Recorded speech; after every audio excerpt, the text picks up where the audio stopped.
Hi everyone, in this video tutorial we have another questions which is we need to solve this equation.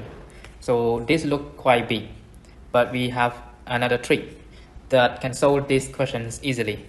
So let's see and find out what is the trick. So the trick is very simple. Look, we have x squared plus 2x and 4 can be written as 3 plus 1, okay? And then here is still the same, equal to x squared plus 2x, and we separate 7 into 3 plus 4. Okay, so then let t equal to x squared plus 2x plus 3.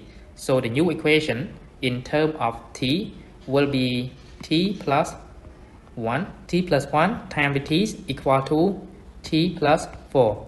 Okay, so then we need to find the values of t. So then we got t squared plus t and then equal to t plus 4. All right, and then t squared equal to t minus t and then plus 4. T squared equal to 4. Then t equal to plus or minus square root of 4. Then t will be equal to plus or minus 2. So we have to think of two cases. So case 1, which is case t equal to 2. Then we will get x squared plus 2x plus 3 here will be equal to 2. Then we will get x squared plus 2x and then plus 3 minus 2 equal to 0. X squared plus 2x plus 1 equal to 0. Then we will get x plus 1 raised to square, which is equal to 0. Then x plus 1 equal to 0. X equal to negative 1. Alright, and then another case, t equal to negative 2. So we got case t equal to negative 2.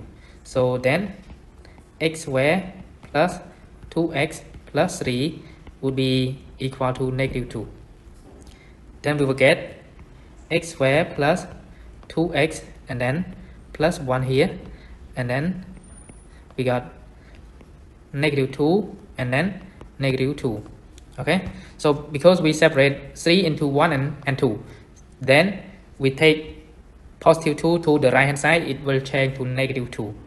So because I want the first side would be equal to x plus 1 raised to square equal to negative 4. So now in this case, we got x plus 1 raised to square equal to negative 4. So it is impossible. So no root, okay?